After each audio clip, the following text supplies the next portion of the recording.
bạn chuẩn bị số lực phươngក្នុងវីដេអូនេះខ្ញុំនឹងបង្ហាញពីការគ្រប់គ្រងវត្តមានសិស្សវត្តមានគ្រូបង្រៀនដូចជាក្នុងការអនុម័តព័ត៌មានទៅលើគ្រប់គ្រងវត្តមានរបស់គ្រូតាមសាលារបស់គណៈគ្រប់គ្រងសាលារៀនបាទអញ្ចឹងដំបូងលោកគ្រូគាត់នឹងចុចកន្លែងថាវត្តមានបាទចុចកន្លែងវត្តមានលោកគ្រូឃើញមានផ្ទាំង3មានវត្តមានសិស្សវត្តមានគ្រូបង្រៀនហើយនិងវត្តមានផ្ទាល់ខ្លួនបាទអញ្ចឹងចុចកន្លែងវត្តមានសិស្សអូខេអញ្ចឹងកន្លែងនេះគឺនៅក្នុងថ្នាក់រៀនមួយគឺលោកគ្រូគាត់នឹងកាន់ទៅលើថ្នាក់របស់គាត់អញ្ចឹងក្នុងមានគណៈគ្រប់គ្រងមានសាលារៀនគឺអាចមើលទៅលើកម្រិតថ្នាក់របស់គ្រូម្នាក់តើទៅលើវត្តមានសិស្សនឹងបែបម៉េចបាទអញ្ចឹងបើថាខ្ញុំរកកម្រិតថ្នាក់ទី1តមកខ្ញុំជ្រើសរើសថ្នាក់បាទថ្នាក់ទី1ទីថតបាទអញ្ចឹងមានសិស្ស2នាក់បាទដូចក្នុងបង្ហាញនេះប៉ុន្តែក្នុងសិស្ស2នាក់ហ្នឹងគឺគាត់អត់បានចុះឈ្មោះទេអត់ចុះវត្តមានទេបាទអត់បានចុះវត្តមានទេអញ្ចឹងបើសិនបើសិនចុះវត្តមានឬក៏មិនចុះវានឹងបង្ហាញក្នុងប្រទេសនេះប៉ុន្តែក្នុងនេះខ្ញុំក៏អត់បានឲ្យសិស្សគាត់ចុះវត្តមានទេបាទដូចនេះអញ្ចឹងបើសិនបើមានវានឹងបង្ហាញថាគាត់បានចុះវត្តមានបាទអញ្ចឹងខ្ញុំសូមមកផ្ទាំងទី2គេថាវត្តមានគ្រូបង្រៀនបាទអញ្ចឹងនៅក្នុងវត្តមានគ្រូបង្រៀនឧទាហរណ៍ថានៅក្នុងនេះខ្ញុំមានគ្រូបង្រៀនបាទមានច្រើនបាទឧទាហរណ៍ឥឡូវខ្ញុំសាកល្បងយកគ្រូបង្រៀនមួយតែខ្ញុំថាបាទចាំទីថែមបាទអញ្ចឹងខ្ញុំយកឈ្មោះគ្រូបង្រៀនដែលគាត់បានចុះវត្តមានប៉ុន្តែគាត់ចុះថ្ងៃហ្នឹងគឺគាត់បានចុះហើយឯបាទអញ្ចឹងទៅក្នុងនាមគណៈគ្រប់គ្រងនយោបាយអាចត្រួតពិនិត្យទៅលើវត្តមានតើគ្រូគាត់ពិតជាបានមកព្រៀនដែរទេអញ្ចឹងលោកគ្រូអាចចុះមើលកន្លែងវត្តមាននឹងបាទកន្លែងវត្តមានគ្រូបាទឧទាហរណ៍ថាឥឡូវខ្ញុំឃើញឈ្មោះលោកគ្រូស៊ីថេនតែតឥឡូវគាត់បានដាក់យឺតបាទគាត់បានចុចបញ្ជូនមកគាត់ថាយឺតនេះបាទគាត់ថ្ងៃបរិច្ឆេទដែលគាត់បានចុះវត្តមានហ្នឹងគឺនៅថ្ងៃអាទិត្យបាទទី18ហើយវត្តមានគាត់ហ្នឹងក៏បានបញ្ជូនមកគាត់ដាក់ថាយឺតបាទអញ្ចឹងបើសិនបើគាត់ពិតជាយឺតមែនលោកគ្រូគាត់នឹងចុចពាក្យថាយឺតបាទយឺតអញ្ចឹងន័យថាវត្តមានហ្នឹងត្រូវបានបញ្ជូនដោយជោគជ័យបានអនុម័តពីលោកគ្រូបាទអញ្ចឹងបាទនេះ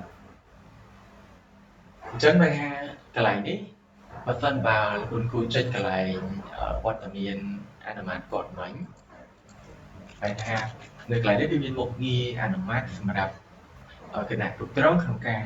បើកមុខងារកន្លែងនេះត្រូវការអនុម័តអញ្ចឹងបើសិនបើកមុខងារនេះគឺទាមទារអនុម័តបាទអនុម័តមិនគឺទាមទារឲ្យមានកន្លែងឯកភាពវត្តមានកន្លែងនេះបែរថាអនុម័តមិនបែរថាបានចុចមើលហើយពិតថាគាត់ពិតជាយឺតមែនអញ្ចឹងលោកគ្រូគាត់តែចុចពាក្យថាអនុម័តបាទអញ្ចឹងអនុម័តមកអញ្ចឹងការចុះវត្តមានរបស់គ្រូបង្រៀនបាទគឺគាត់បានចុះអនុម័តថាគាត់យឺតមែនបាទ